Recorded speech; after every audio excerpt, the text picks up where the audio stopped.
Tanggal 23 Mei besok, Poco akan rilis HP baru lagi nih. Selain Poco F6 yang sudah pernah kita bahas sebelumnya, mereka juga akan rilis versi Pro-nya yakni Poco F6 Pro yang merupakan versi internasional dari Redmi K70 di Cina sana yang sudah rilis beberapa bulan yang lalu. Secara desain, Poco F6 Pro ini terlihat sangat berbeda jika dibandingkan dengan Poco F6 biasa. Malah HP ini terlihat seperti Poco X6 Pro yang sudah rilis tahun lalu. Frame-nya datar yang sudah menggunakan material metal dengan back cover berbahan kaca yang memberikan kesan mewah. HP ini cukup bongsor dengan ketebalan 8,2 mm dan berat mencapai 209 gram. HP ini menggunakan layar yang cukup premium, menggunakan layar OLED 6,67 inci bertipe punch hole, dengan resolusi tinggi di 2K, refresh rate di 120 Hz dengan touch sampling 240 Hz, tingkat kecerahan maksimal di 4000 nits dengan dukungan teknologi HDR+ dan Dolby Vision. Di balik layar ini juga sudah tertanam sensor sidik jari. Dari segi performa, HP ini dibekali dengan chipset kencang dari Snapdragon, yakni Snapdragon 8 Gen 2.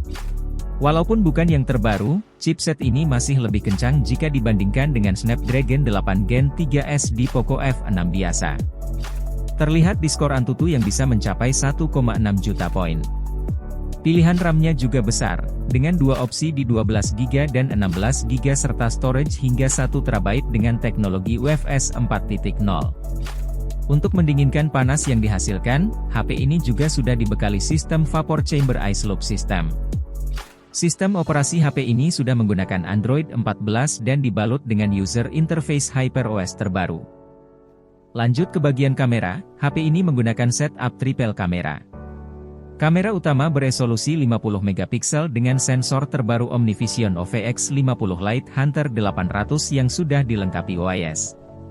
Kamera tersebut ditemani dengan kamera ultrawide beresolusi 8 MP dan sebuah kamera makro 2 MP. Sedangkan kamera depannya memiliki resolusi 16 MP.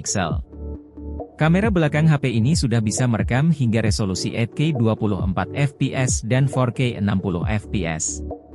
Sedangkan untuk kamera depannya hanya bisa merekam video hingga resolusi Full HD 60fps. Kapasitas baterai HP ini tergolong standar di kelasnya di 5000 mAh, namun hal tersebut tidak jadi masalah karena ditemani juga dengan kecepatan charging 120 Watt. Sedangkan untuk fitur tambahan HP ini sudah cukup lengkap seperti adanya in-display fingerprint, infrared blaster, NFC, dual SIM 5G, stereo speaker, sertifikasi IP54, Wi-Fi 6, serta Bluetooth 5.3. Namun HP ini juga punya fitur yang hilang seperti tidak adanya jack audio 3,5 mm, slot memori eksternal, serta tidak ada wireless charging. Untuk harga, di Cina sana HP ini dibanderol mulai dari 5,5 juta rupiah untuk varian RAM 12GB, internal 256GB. Hingga 7,6 juta untuk varian RAM 16GB, internal 1TB. Namun hingga video ini tayang, belum ada kepastian kapan HP ini rilis di Indonesia. Jadi, bagaimana pendapat kalian tentang HP ini? Apakah HP ini akan rilis di Indonesia? Atau nantinya Indonesia hanya kebagian Poco F6 versi standar? Tulis pendapat kalian di kolom komentar ya.